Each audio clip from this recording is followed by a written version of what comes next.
திருவேற்காடு தனியார் பள்ளி வளாகத்தில் ரோட்டரி சங்கம், சென்னை சென்ட்ரல் எலைட் சார்பில் சிறப்பு குழந்தைகளுக்கான விளையாட்டுப் போட்டிகள் நடைபெற்றது. போட்டிகளை அர்ஜுனா விருது பெற்ற பேட்மிண்டன் வீராங்கனை துளசிமதி துவக்கி வைத்தார். இதில் 1000க்கும் மேற்பட்ட சிறப்பு பள்ளி மாணவர்கள் பங்கேற்றனர். போட்டியில் ஓட்டம் உள்ளிட்ட பல்வேறு போட்டிகள் நடத்தப்பட்டு பரிசுகள் மற்றும் சான்றுகள் வழங்கப்பட்டன. சிறப்பு பள்ளி மாணவர்களின் ஆடல் பாடல் நிகழ்ச்சி பார்வையாளர்களை வெகுவாக கவர்ந்தது. என்ன எவ்வளோ பேர் எவ்வளோ சொல்லியும் நான் என்னோட ட்ரீம்ஸை நோக்கி ஓடினதுனால தான் இந்த இடத்துல இருக்கேன். ஸோ ஒவ்வொருத்தரும் எவ்வளோ ஸ்ட்ரகிள்ஸ் ஃபேஸ் பண்ணிட்டு இருந்தாலும் உங்கள் ட்ரீம்ஸை வந்து நீங்கள் குவிட் பண்ணிடாதீங்க. அதை நோக்கி ஹார்ட் ஒர்க் பண்ணிகிட்டே இருங்க.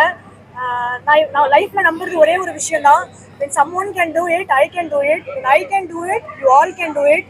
இந்த வருஷம் 2025 ஆரம்பத்திலேயே எங்களுக்கு வந்து அர்ஜுனா அவார்டு கொடுத்துருந்தாங்க. ஸோ ஆரம்பமே ரொம்ப ரொம்ப சூப்பராக இருந்துச்சு. ஸோ கண்டிப்பாக இந்த வருஷமும் லாஸ்ட் இயரை விட இன்னும் ஹார்ட் ஒர்க் பண்ணி கண்டிப்பாக நம்ம தமிழ்நாட்டுக்கும் நம்ம இந்தியாவுக்கும் இன்னும் நிறைய மெடல்ஸ் வின் பண்ணி பெருமை சேர்த்துக்கேன்.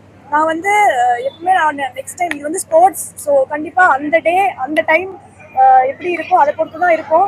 ஸோ கண்டிப்பாக நான் லாஸ்ட் டைமை விட என்னென்ன மிஸ்டேக் பண்ணியிருக்கேன்னு பார்த்து இந்த டைம் அதை கரெக்ட் பண்ணி என்னோட பெஸ்ட்டை கொடுப்பேன். நான் பெஸ்ட்டை கொடுத்தா கண்டிப்பாக ரிசல்ட்டும் பெஸ்ட்டாக தான் வரும்.